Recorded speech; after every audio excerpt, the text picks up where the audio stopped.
Hello. Thank you for listening today. My name is Nick. And hello, I'm Ollie. And welcome to the You, Me, the World and Barnet podcast, brought to you by Take Stock Exchange. So, Nick, shall I explain what this is? Yeah, please do. Take it away.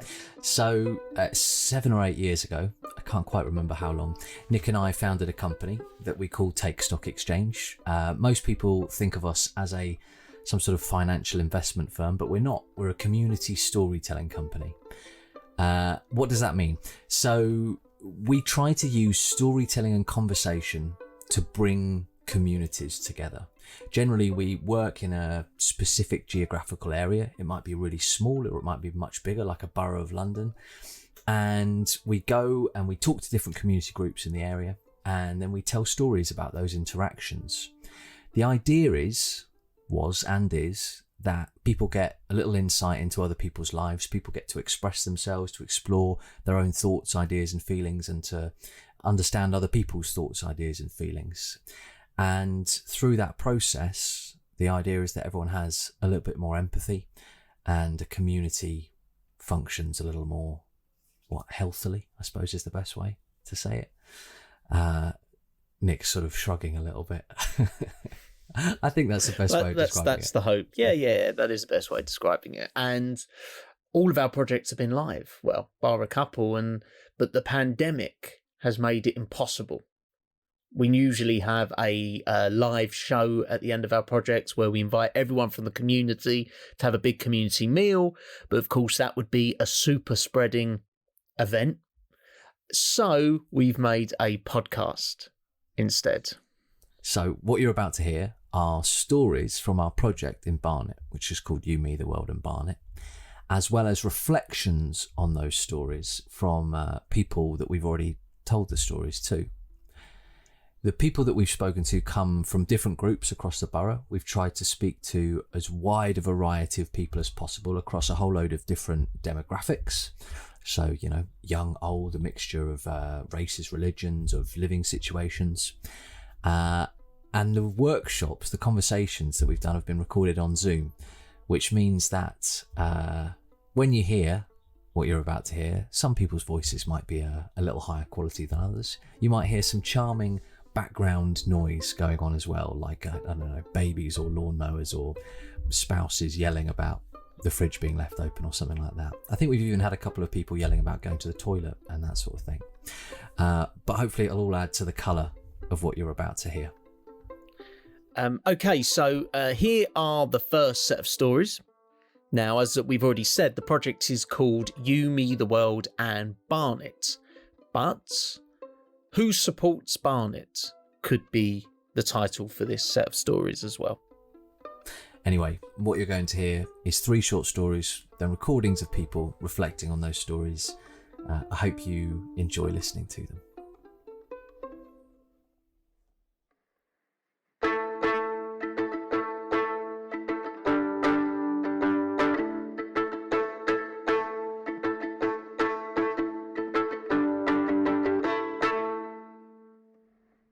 Finchley is boring and quiet, but for everything I need, it rocks.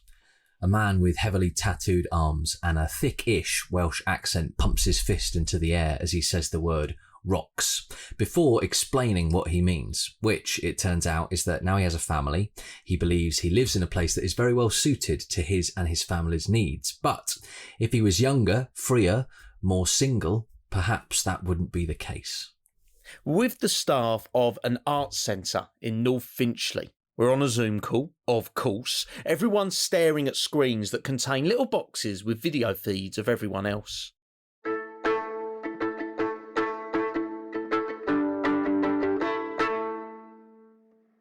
We've just asked the group, agree or disagree? Barnet is a great place to be. The tattooed man was the first to respond, theatrically putting his thumb up into the air. When we ask, agree or disagree? I feel connected to other people in Barnet. He's the first to respond again, but this time he puts his thumb squarely down in an equally theatrical fashion. His colleague, a woman with a smiley face and a bouncy voice, tells the group, I walk around Finchley and I talk to people on the street. I say hello to people and they say hello to me, which you don't get in most places. So I found myself connected because I talk to people on the street and in shops. The tattooed man counters. My circumstances allow Finchley to be the perfect place for me to live. But people suck, especially in London. Not you guys. He hastily motions towards his co-workers. If you go to many other cities, people talk to you a lot. They chat to you. We don't seem to have that, and it is a community thing that is lacking. And I think this is a problem with living in such a dense society. You don't have any space, so everyone seems to push everyone away. This is an outsider perspective. So, what you're saying is very different from what your colleague said. She said she was very connected to other people, but you're saying the opposite. Can you say why you think that is? I can answer for her. She's a very smiley person, so everyone talks to her. The woman smiles broadly before saying, I'm from Newcastle. I smile to everyone. I interact first, and a lot of people interact back. People talk to me because I smile. The tattooed man muses. It could be that I don't smile enough, and sometimes I choose to distance myself. Say like the parents at my kids' school. I don't want to talk to them. They are bitchy and have cliques. I don't want to know. Maybe it's just me getting older. I don't know.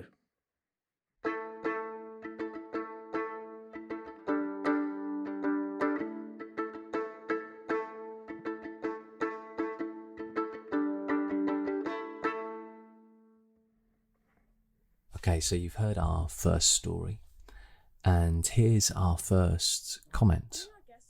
This comes from a young person who heard the story and felt their own experiences resonated with that of something expressed in the story. Yeah, I just want to say that I think, well, I've got several things I want to say actually. I think with the story with the guy, the tattooed guy, I think, moving to a new borough, new area, can feel sort of like the odd one out. No, not almost like the new kid in school in a way. Like you don't know anyone, you're kind of like all by yourself in a way. So, what do you think? What do you feel? You're going to hear many other people's thoughts. We're trying to create a kind of conversation in people's minds. What we'd like to ask you to do is each time you hear one of these comments is to notice what it makes you think and what it makes you feel. But for now, let's hear the next story.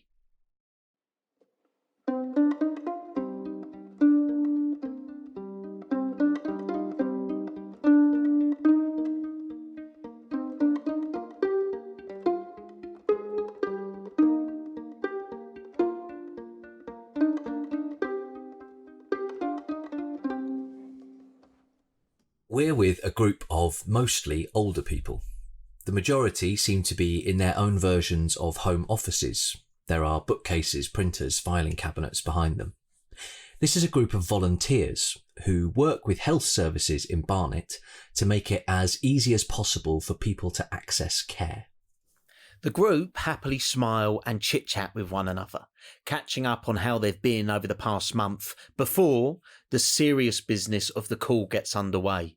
Social prescribing, the COVID vaccine, and e-consultations are all talked through in meticulous detail before the American takeover of GP services is discussed with a degree of resignation and trepidation. Then it's our turn. We ask the question, agree or disagree? I feel connected to other people in Barnet. And it provokes a diverse set of responses.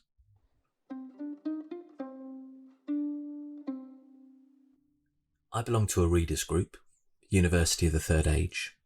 I struggle with it because they're all older than me. It's been quite an effort on me. I don't have close friends in this borough. I moved here for work for the NHS, and I no longer work in the NHS. It was quite a struggle to connect with people in the borough, not having a work connection. I live on my own, and I don't have a family.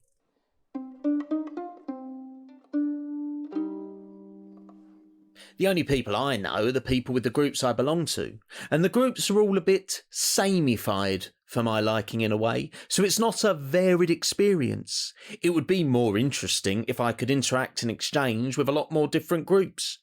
Barnet is diverse, but it doesn't come into my sphere of action. If you look at this group, trying to get people from a whole range of ethnic, culture, ability groups in here is challenging. I have too many connections. I am very nosy. I find out what's going on. I get involved with all sorts of groups. I'm also a befriender. I have lovely neighbours and lovely cats. I'm very connected. My family is local. My voluntary work expands through London and the whole country. I feel connections. I wouldn't want any more connections.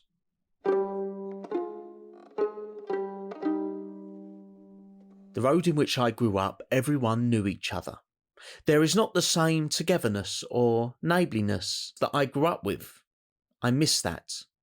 For the first 40 years of my life, I lived in the same house in Islington.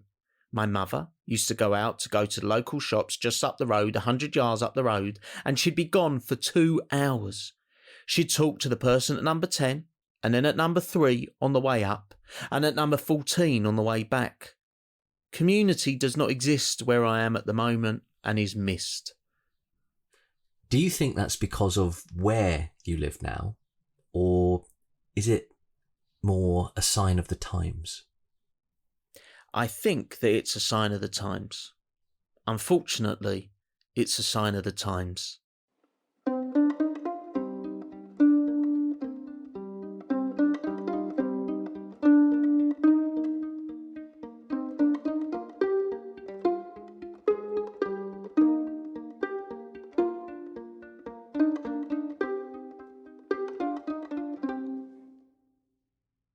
That was our second story. And here is a participant reflecting on what they heard in that particular story. Yeah, I mean, I think also as one gets a bit older, you can sometimes find connections thinning.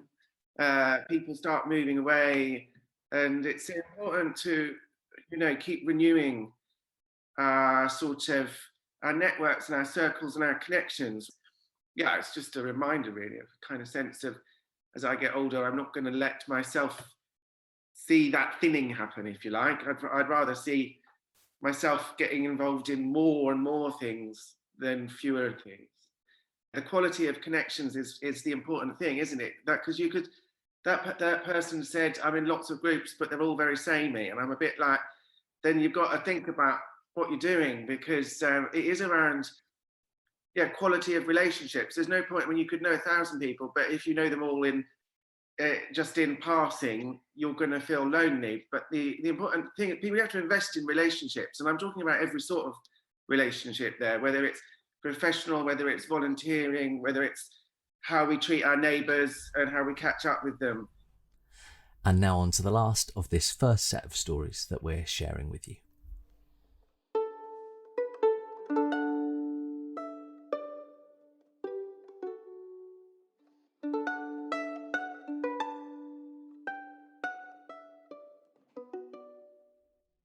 I don't get to see my friends, and it's kind of hard because my brother is autistic. So it's kind of hard to deal with him when he's angry, and he misses his friends. But every Friday he has a Zoom call with all of his friends at reception. It makes him feel better. I did some home learning on Zoom with my friend. I cut out coins and stuck them in the right position of the value and what their name was. That was fun work. The little girl says this rather matter-of-factly, her face fairly expressionless. Behind her, mounds of stationery pour over the shelves, and every inch of wall space is covered with brightly coloured pictures and paintings. It seems as if she's dwarfed by the sea of stuff surrounding her. We're on a call with a group of young carers. If you don't know, young carers are young people who have someone in their lives who needs caring for. Like this girl, it might be a brother with autism or a parent who's disabled or unwell. The children sit in the little boxes on our screens, some dead still, staring down the lenses of their cameras as if they're in a trance, others jumping, twitching and bouncing up and down. We act out all the things people are looking forward to doing when the lockdown is over. Dancing, playing, gardening. Hugging, doing favourite lessons in school, having a picnic. And eating strawberry cake. And now the boxes on our screens are full of smiling faces as everyone demonstratively shoves imaginary cake into their mouths. During the commotion, the little girl's brother finds his way into the room that she's in. We all wave and say hello before his mum whisks him away.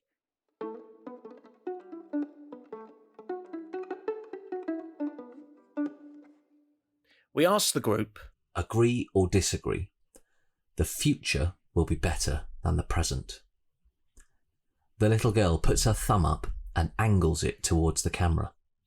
Thumbs up is because there are lots of children on my road, and in the summer we get to play, and not many cars go past our road, so we can play in the road.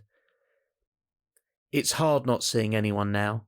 I'm lonely, and the only person I get to see is my brother and my mummy.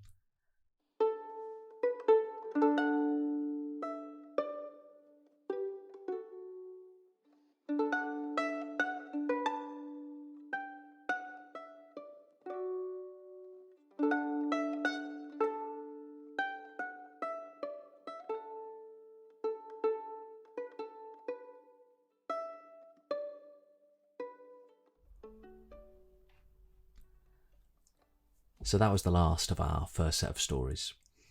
We're going to hear now from a few young people and their responses to that story. And I think the story with the little girl being stuck in lockdown, I can sort of relate to that in a way because, you know, at first, it was kind of like almost being in a prison in a way. You know, you just feel like you're homeless to a prison. And there have been times where I've locked myself in my bedroom here or in the bathroom and started screaming and crying and then out with the pen of frustration because I really wanted to go back to college and see all my friends, but I couldn't because of this whole lockdown. But I guess over time, while I have gotten used to being stuck at home and being online, it's just not the same as being with my friends face to face. You know, I'm definitely a social butterfly, as you can say, because I definitely need my friends and talking to them, and I feel like I've been deprived of my ability to not my ability, but to talk to them and hanging around with them because I love my friends, you know, and not seeing them for pretty much a year at this point. It's just sad, and I miss my friends and being at college, and this whole pandemic has really turned the world upside down, you know what I mean? It's like, I know I'm kind of rambling, but I just need to ramble because this whole pandemic is just, this is what I've become. I've become insane because of it, and I just need company. I think, you know, you're saying that you're rambling, but actually, as you're talking, a lot of people are sort of nodding their head and going, yes, I agree. I agree. Look, you can see everyone doing it right now. Yeah. I agree with you, man. I'm with you, mate. And kind of, you know, the hardship of being in lockdown. I think on an emotional level, I really got that kid's sense of loneliness that, you know, I haven't seen anyone in person for quite a long time. And that feeling that, you know, you can't really get out and you're just not seeing people that often. It's quite sad. But also, I guess, the kind of the spark of hope for the future that in the summer, you know, you'll be able to get out and kind of play with people again. That was quite, yeah. I don't know. Like I said before, it's a bit of a roller coaster. So we told those 3 stories to a lot of different groups of people, And some people commented on them as individual stories, but some people commented on them as a set. So what you're about to hear now are some of the comments of people talking about these 3 stories together. Does anyone want to share first? Can you hear us? Well, firstly, I'd really like to eat some strawberry cake. That's mostly what I was thinking about. But also, I think there's kind of a sort of traditional idea of what community is in all of those stories, like the idea of people going to the shops and being gone for 2 hours because they're just bumping into people on their street. And the idea that you would know so many people on your street to have conversations with is amazing to me. And then also the idea of kids being able to play in the street is quite a sort of traditional idea, and one that I didn't really imagine many kids get to do these days. It delights me that it exists, and it makes me feel a little bit sad that I don't have that, because there are 6 people in this block of flats and I don't know any of their names, which is weird. And the pandemic had happened whilst these. It feels a bit like it's taken us back in time, and that feeling of community and knowing people more as a result of this, or highlighting that we don't know people because we're in one place and noticing our immediate community, and either you more connected to them or you feel more lonely and isolated for them. There's sort of 2 halves, and I think, yeah, it was making me think about where I've been in the pandemic and how I've actually got to know my neighbours more because of that. Very open about how much they relied on other people.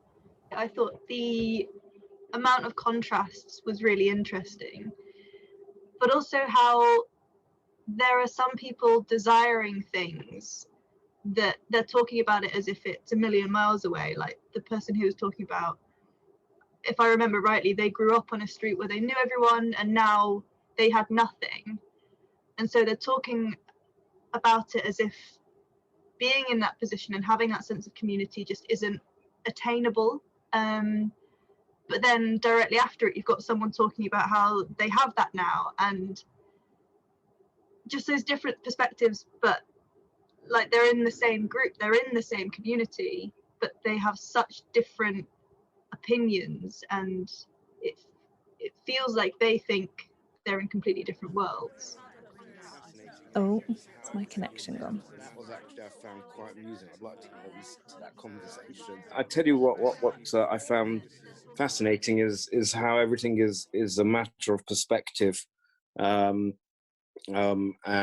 different people. I don't think this is anything unique to Barnet. I think this is just the human condition. People, two people living in the same place will experience things very, very differently. So I just found it very fascinating just listening to the different perspectives that people have on the same place, particularly when you're doing intergenerational discussions, that the old people always pine to how good it used to be and how good it was. And, even I, sometimes do that and just thinking, wow, it must be really crap for my kids now. But it's not. And, as far as they know, it's also really, it's great. So I just find that very, very interesting. It just seems to be this misplaced nostalgia that everybody has.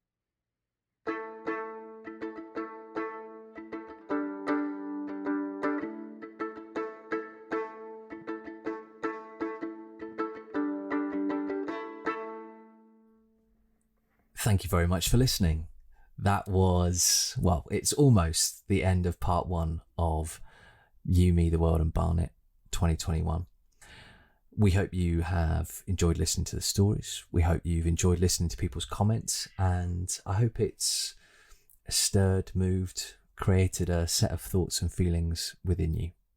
So this was our first podcast, and we have another one, which is another set of stories and comments from people that we met and told the stories to. So please do have a listen to that.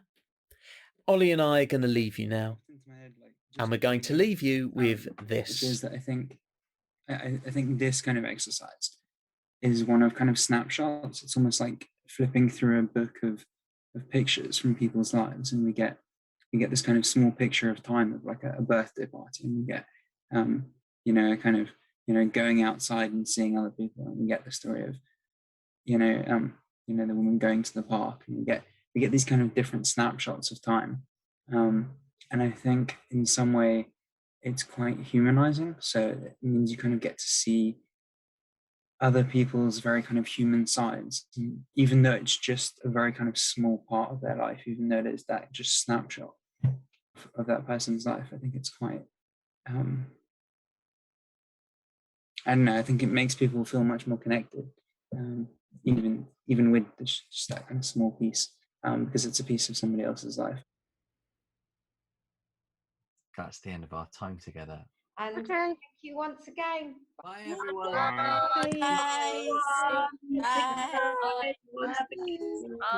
Thank you. Bye-bye. Great session. You, Me, the World and Barnet was a project delivered by Take Stock Exchange and Arts Depot. Thank you to all the participants and community groups that took part, and the many community organisers who helped to make the project happen and helped to make our communities and the lives of so many people so much better. Your work is invaluable and you deserve all the support in the world. We usually meet people, but at this difficult time, we made it happen remotely, and we're grateful for that. You can find out more about us and our work by going to our website, takestockexchange.co.uk. We created and delivered this project in collaboration with Arts Depot. It's funded through Here and Now, which is led by Future Arts Centres and supported by Arts Council England, marking the National Lottery's 25th birthday. That's a big happy birthday from us to the lottery. The project was conceived and delivered by Take Stock Exchange, that's Nick Kassenbaum, Ollie Hawes and Anna Smith. Music by Anna Lowenstein. This podcast is produced by Penny Bell, and we've got some big thank yous. We'd like to thank Louisa Bartlett-Pastel and Francesca Cross and everyone else at Arts Depot, Moena and Sonny Johnson, Isabel Catino, John Geeson, Ben Abramovich, Ted Maxwell and Mary Osborne. And again, to all the participants of all the workshops, the organisers of each group we worked with, and the community of Barnet.